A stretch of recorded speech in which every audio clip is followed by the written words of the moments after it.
ہے وہ اس کا گھر ہے۔ ہر گھر میں رہنے والے لوگ وہ اپنے گھرانے کے اعتبار سے انسانی اصولوں پر علم الہی کے تقاضوں کے مطابق وہ اپنا گھریلو نظام بنائیں، ایک دوسرے کے حقوق کو ادا کریں، یہ ضروری چیز ہے۔ اس لیے کلام مجید یہ بیان کرتا ہے قُلْ لَا أَسْأَلُكُمْ عَلَيْهِ أَجْرًا، کہہ دیجیے میں تم سے نبوت کی اس محنت پر کوئی بدلہ اور مزدوری نہیں مانگتا، إِلَّا الْمَوَدَّةَ فِي الْقُرْبَى، میری نبوت کی محنت کا حاصل یہ ہے کہ قرابت داروں میں، خاندان والوں میں، گھرانوں میں آپس میں محبت پیدا ہو جائے، نفرتیں ختم ہو جائیں۔ اس لیے اسلام اور نبی اسلام کی محنت کا نتیجہ وہ انسانوں میں مودت اور محبت کا پیدا کرتا ہے، اور گھریلو نظام میں خصوصی طور پر رسول اللہ صلی اللہ علیہ وسلم نے مودت اور محبت پیدا رکھنے کے لیے کچھ برداشت کرنے کا بھی حکم دیا کہ یہ مودت اور محبت کیسے قائم رہے گی جب ہر ایک آدمی، گھر کا ہر فرد، مرد ہو یا عورت، وہ ایک دوسرے کو برداشت کرے، اپنے غصے کا اظہار نہ کرے بلکہ برداشت کرے۔ گھریلو نظام میں ایک بڑا اہم ترین عنصر خواتین کا بھی ہے، عورتوں کا بھی ہے۔ تو گھریلو نظام میں عورتوں کا کیا کردار ہے، اس کردار کو انہوں نے کیسے نبھانا ہے، مردوں کے ساتھ مل کر ان کا کردار ہے، مردوں نے ان کے ساتھ کیا کردار ادا کرنا ہے۔ اس لیے حضور علیہ السلام نے اس کی طرف بھی توجہ دلائی ہے۔ فرمایا عورت جو ہے انہا خلقت من ضلع اعوج، اللہ نے عورت کو ٹیڑھی پسلی سے پیدا کیا۔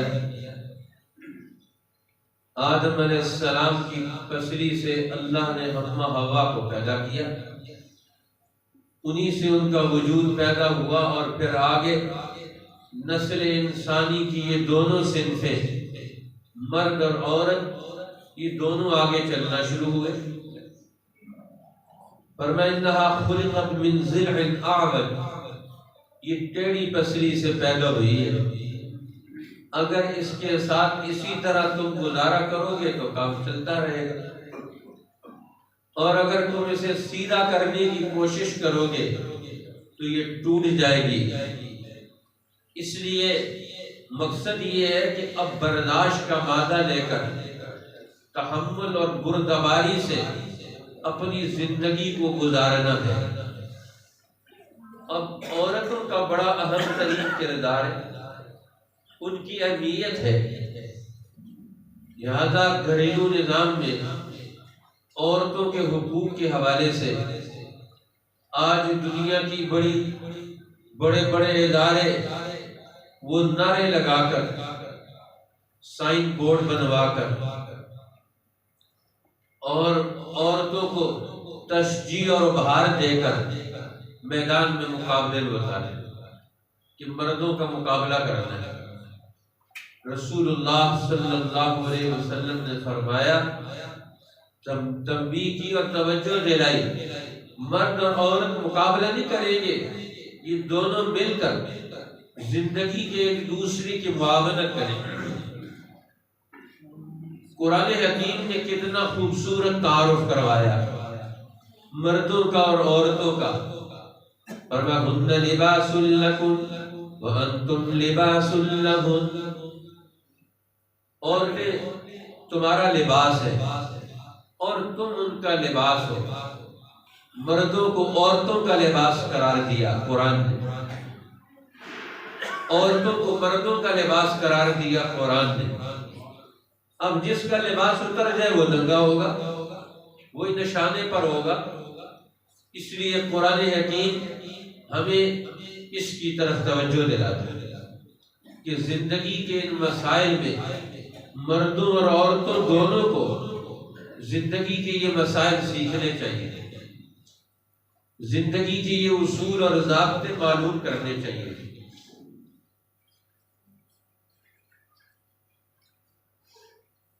اب خواتین اسلام جنہوں نے رسول اللہ صلی اللہ علیہ وسلم کے علم اور وحی کے ماحول میں پرورش پائی، پروان چڑھے، انہوں نے اپنے گھروں کو، اپنے خاندانوں کو کیسے بنایا، بسایا، چلایا۔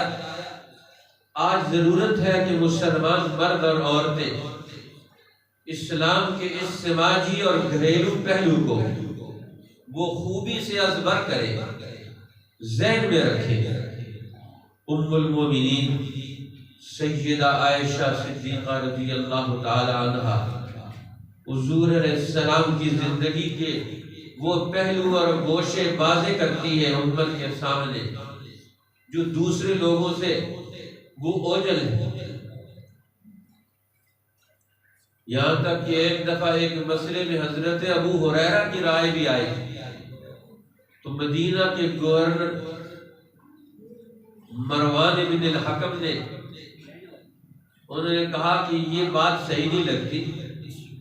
انہوں نے کہا ابھی تحقیق مدینہ میں موجود ہے، ام المومنین سے تحقیق کر لیتے ہیں۔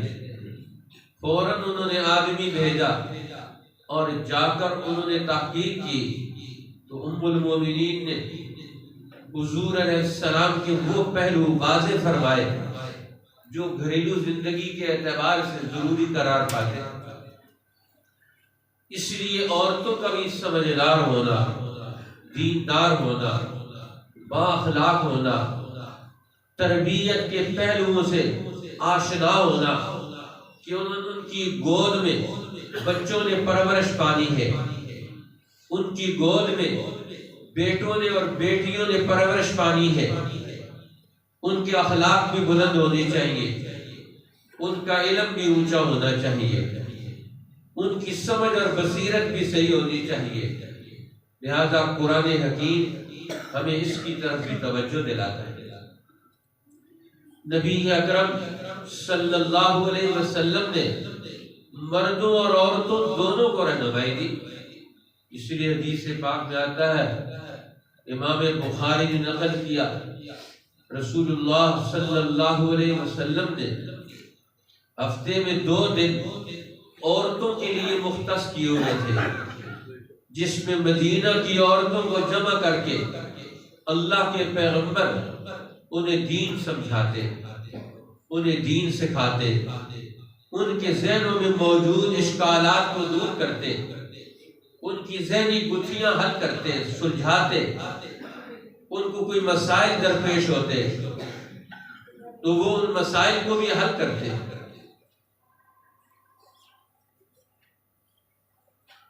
ایک دفعہ رسول اللہ صلی اللہ علیہ وسلم کے پاس ایک آدمی نے مسئلہ پوچھا آ کر کہ عورت اپنے مرد کو زکوٰۃ کا پیسہ دے سکتی، لیکن اس نے کہا کہ رسول اللہ کو بتانا نہیں، یہ کون پوچھ رہی؟ آپ نے فرمایا کون پوچھ رہی ہے؟ اب جب رسول اللہ نے پوچھ لیا تو بتانا ضروری ہے، یہ تو نہیں ہو سکتا کہ اب نہ بتایا جائے۔ تو انہوں نے کہا زینب، انہوں نے کہا ایو الزیان، زینب تو بہت ساری ہے مدینہ میں، رسول اللہ کی 2 بیویوں کا نام بھی زینب، آپ کی ایک بیٹی کا نام بھی زینب، اور بے شمار خواتین ان کا نام بھی زینب ہے۔ آپ نے پوچھا ایو الزیان، کون سی زینب مسئلہ پوچھ رہی ہے؟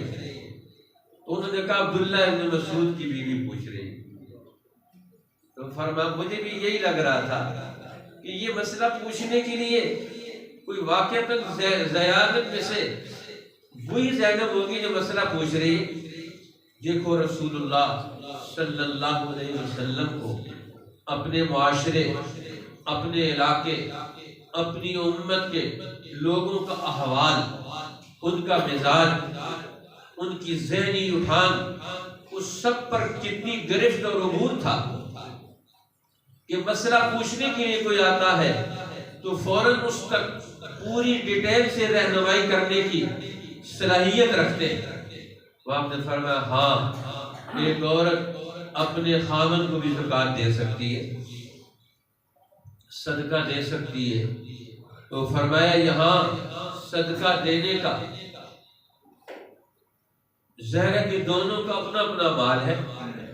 ہاں، انسان اپنے بیٹے کو زکوٰۃ نہیں دے سکتا، بیٹا باپ کو زکوٰۃ نہیں دے سکتا، ماں بیٹے کو زکوٰۃ نہیں دے سکتی، بیٹی ماں کو زکوٰۃ نہیں دے سکتی، بھائی بھائی کو زکوٰۃ دے سکتا ہے، اسی طرح بہن بھائی کو زکوٰۃ دے سکتی ہے، لیکن یہ مجبوری کی شکل میں ہے۔ اصل میں زکوٰۃ کا نظام تو اس کے اپنے تقاضے ہیں۔ لہذا عورتوں کو دین کا یہ مزاج، ان کا یہ مزاج بنانا، یہ بھی ایک ضروری چیز ہے کہ جو جس سطح پر گھرانہ موجود ہے اس گھرانے کی خواتین کا مزاج اسی طریقے سے دینی اور عقلی مزاج وہ پیدا ہونا ضروری ہے۔ اس لیے خواتین کو یہ مزاج کیسے ملے گا؟ یہ قرآن کے علم سے۔ اس لیے نبی اکرم صلی اللہ علیہ وسلم کا گھر وہ اللہ کے پیغمبر کے وحی کے نزول کا مسکن بھی ہے۔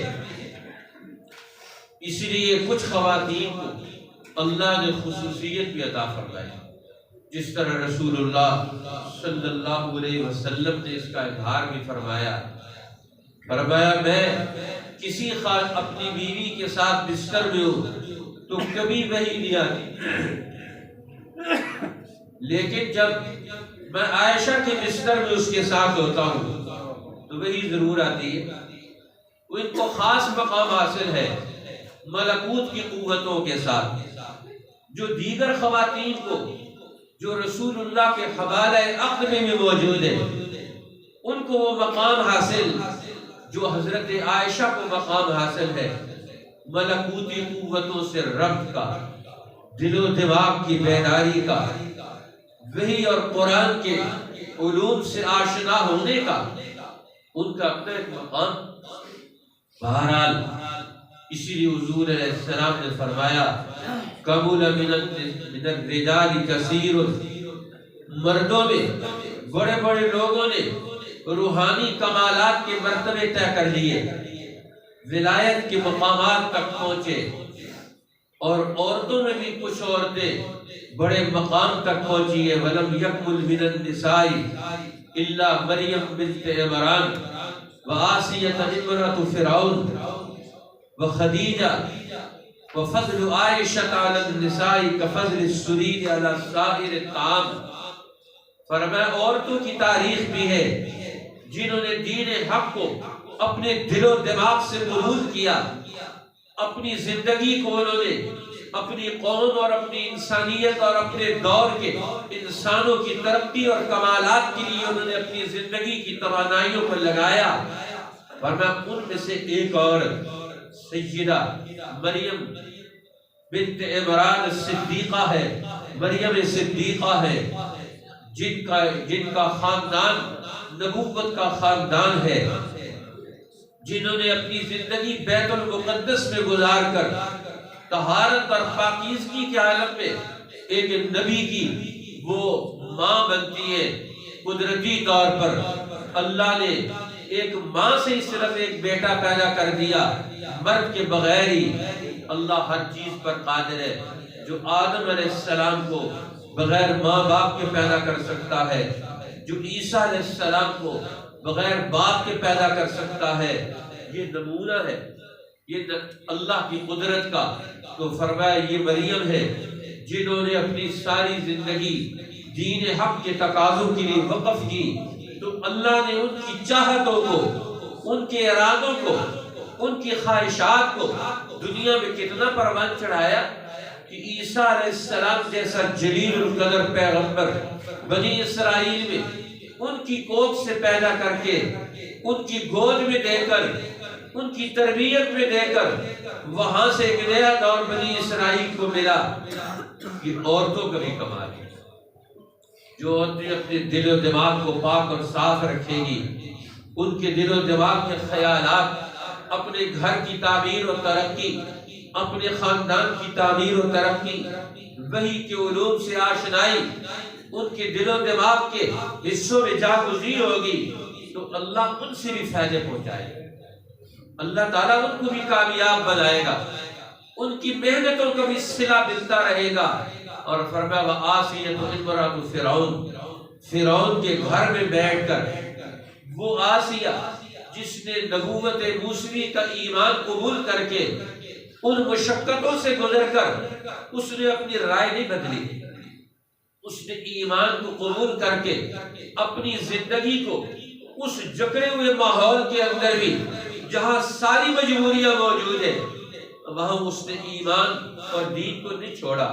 تو آج کے مردوں کے لیے کیا کمزوری ہے کہ وہ دین حق سے دور ہے، وہ دین حق کا علم بھی نہ حاصل کرے، اس کے عمل کے لیے کوئی اپنے لیے طریقہ کار بھی مرتب نہ کرے، وہ اپنی زندگی کی خامیوں اور خرابیوں کو دور کرنے کے لیے کوئی قدم ہی نہ اٹھائے.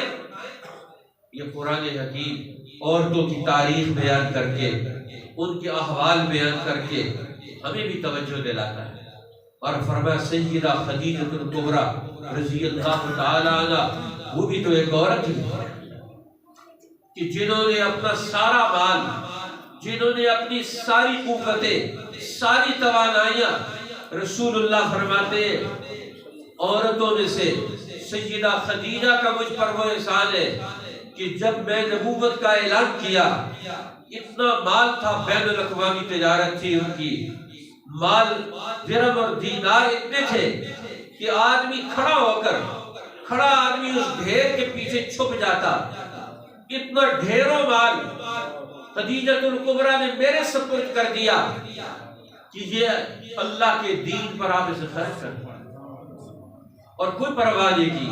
آج ہم 1 روپیہ دین پر خرچ کرنے کے لیے ہزاروں عیاشیوں میں اڑاتے ہیں لوگ، لیکن آج امت کا دین پر، اجتماعی ضرورتوں پر، قومی ضرورتوں پر مال خرچ کرنے کا مزاج ہی ختم ہے. ان عورتوں کی تاریخ کا مطالعہ کر لے، مال کما کے دنیا میں چھوڑ کے جائیں گے. وہ تو فرمایا مال وارث، وارثوں کا مال ہے، تمہارا مال کون سا ہے؟ فرمایا ما اکل فافنا، جو کھایا ختم ہو گیا، ما لبس فابلا، جو پہنا پرانا کر دیا. تمہارا مال وہ ہے ما انفق فاقتنا، جو خرچ کیا تمہارے آخرت کے بینک میں خزانہ ہو گیا، جمع ہو گیا. فرمایا ما سوا ذالک مال وارث، اس کے سوا جو مال ہے یہ وارثوں کا مال ہے، تمہارا مال نہیں، تم تو اس کی چوکیدار ہو دنیا. آج مسلمان اپنی زندگی کی ترتیب و تشکیل دینے میں ناکام ہو. ہم نے اپنی زندگی کی ترتیب کیسے قائم کرنی ہے یہ رسول اللہ کی خواتین سے بھی سیکھ سکتے ہیں. یہ انہی کا مزاج بھی لے کر اپنی خواتین کو بھی دے سکتے ہیں. اللہ ہمیں دین حق کا یہ مزاج عطا فرمائے. ان خواتین اسلام میں گھر کا ایک عنصر خواتین بھی ہے. خواتین کی عقل کو، ان کے شعور کو، ان کی زندگی کو کیسے پروان چڑھایا جائے گا. رسول اللہ کی محنتوں کا ایک نتیجہ یہ بھی ہے اللہ امت کی خواتین کو وہ نتائج نصیب فرمائے. ہمیں ہمارے مردوں کو بھی اس دور کی خواتین کا وہ عمل اور اسوہ نصیب فرما دے جس سے ہم اپنی زندگی کے اندر خوبی اور کمال پیدا کر سکیں. وآخر دعوانا الحمدللہ.